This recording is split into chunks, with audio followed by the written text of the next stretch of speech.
The game will be tough. The game will be so tough. But if there's one thing Chelsea Football Club is good at, it's pulling off miracles.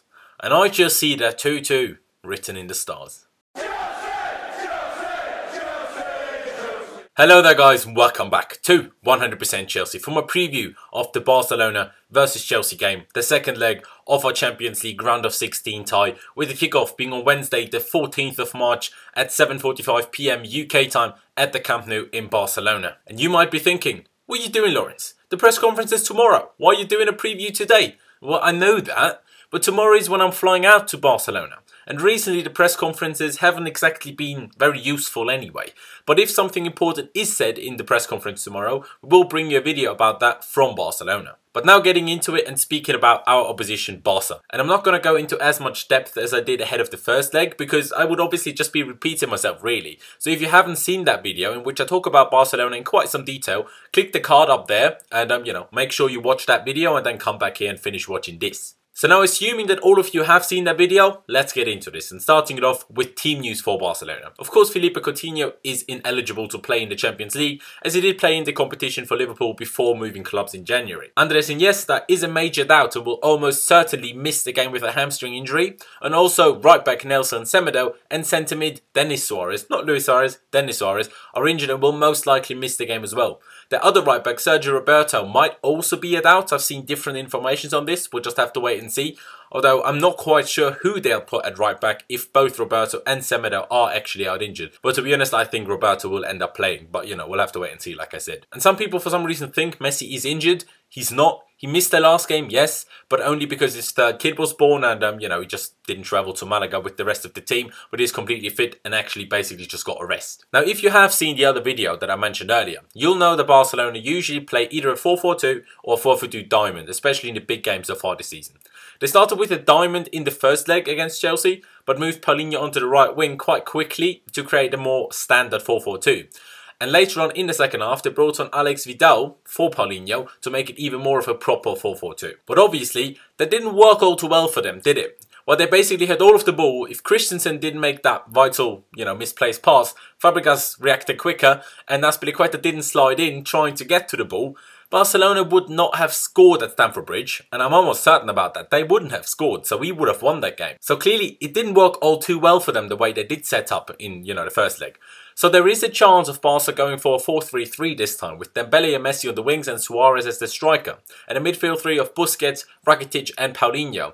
Especially with Iniesta and Denis Suarez injured, I'm not quite sure who their next midfielder in line would be to still basically have four central midfielders on the pitch, which they obviously need to play their kind of 4-4-2 or 4-4-2 diamond. Would their way of defending change with a 4-3-3 compared to a 4-4-2? I mean, they couldn't really defend with two lines of four like they usually do, although Dembele could just fall back with Paulinho moving out wide and they could still create those two banks of four with Messi and Suarez staying up top. So it could still stay the same, but their defending might also, vary slightly if they do change formation. Now, the way we set up at the bridge, we gave Barcelona space in the wings and only had Moses and Alonso attack their wide players once they got fairly close to our box.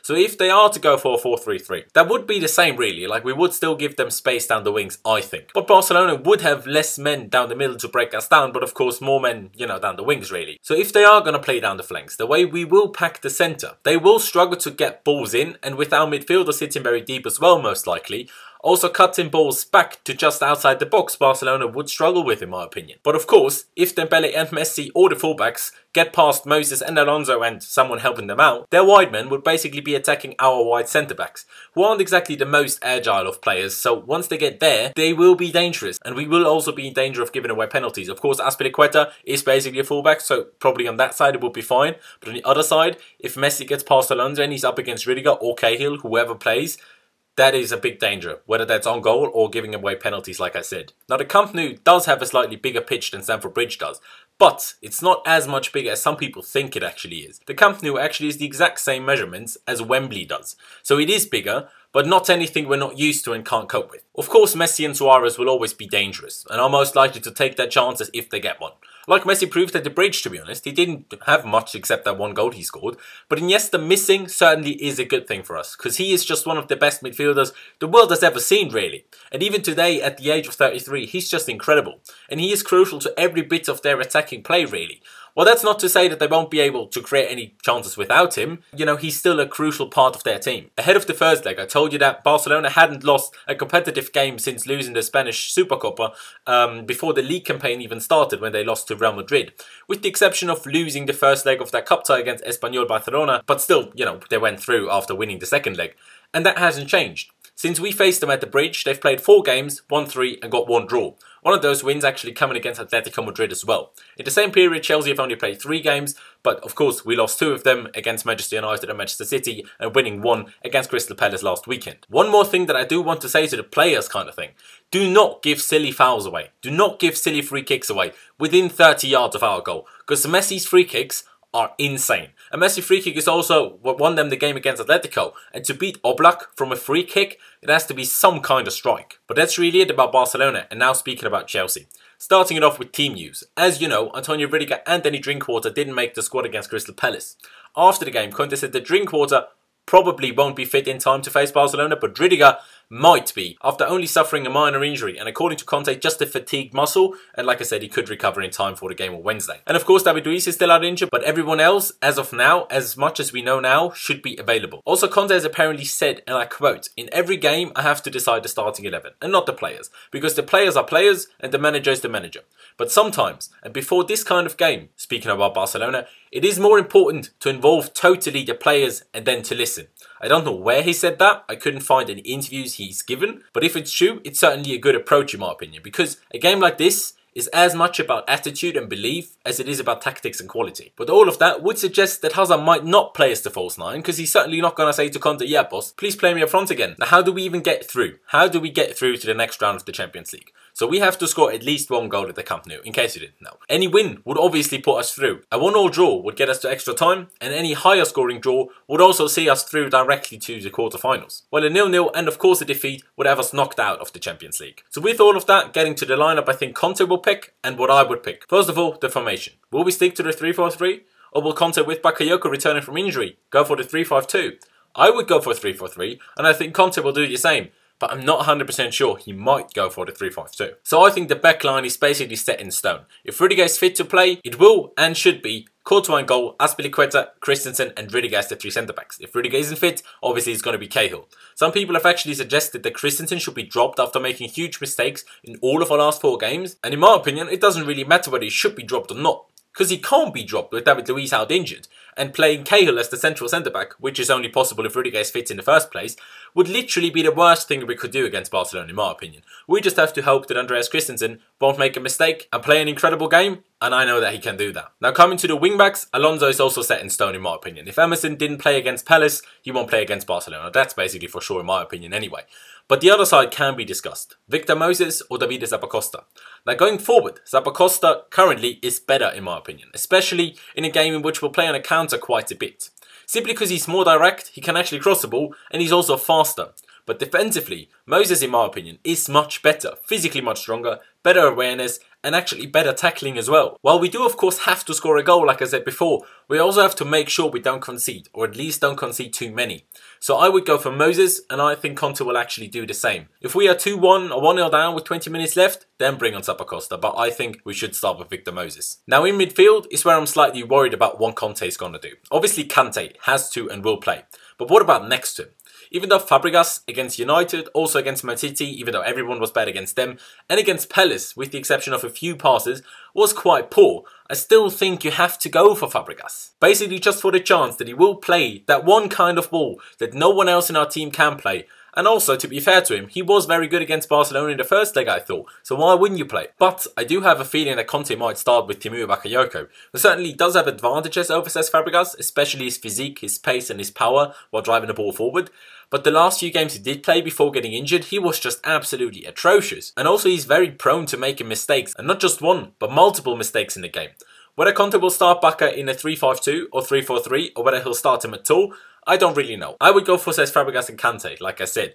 But I have a feeling that Conte might actually go for Conte plus Bakayoko, still sticking to the 3-4-3 and with them two midfield. The main reason why I think we shouldn't go for a 3-5-2 is that at the moment, you simply cannot drop Willian in the form he's in. And obviously you can never leave out Hazard in such a huge game. And playing them two, Willian and Hazard up front to get in a 3-5-2, now that would just be stupid. So we kind of have to stick with the 3-4-3. But now getting to the forwards, and I have a feeling that Conte will go for the false 9 again. I actually do.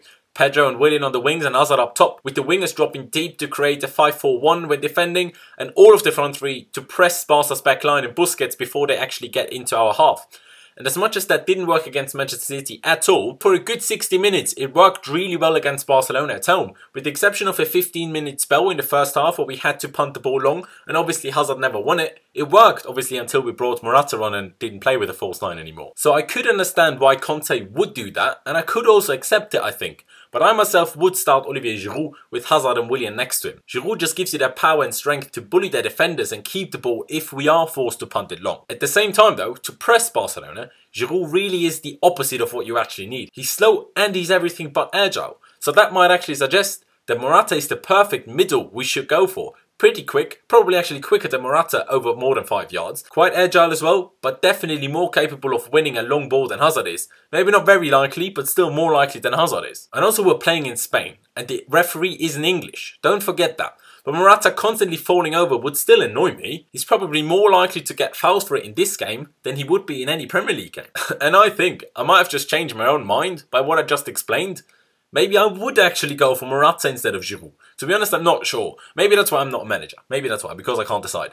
Both Morata and Giroud have their advantages, but I certainly wouldn't go for a false 9. And also, like I said, I could kind of understand why he will or why he would. So to run you through it again, just assuming Rudiger is fit to play, otherwise it will just be Kale instead of him, I have a feeling that Conte will go for this. 3-4-3, Thibaut Courtois in goal, a back three of Cesar Spilicueta, Andreas Christensen and Antonio Rudiger, the two wingbacks being Victor Moses and Marcos Alonso, and midfield two of them got a Kante and Timur Bakayoko, and a front three of Pedro, Willian and Hazard up top as the false 9, is what I think, and I have a feeling that Conte might go for. On the other hand though, I would go for this. Same formation and same back line, so 3-4-3, Thibaut Courtois in goal, Azpilicueta, Christensen and Rudiger, same wingbacks, Moses and Alonso, but Kante and Fabregas in midfield, with Hazard and Willian on the wings, either of the two out-and-out strikers up front. I can't really decide if I prefer Giroud or Morata. Like I said, they both have their advantages and disadvantages. And now just to motivate you a little and to tell you why I think it's written in the stars that we're going to do this on Wednesday.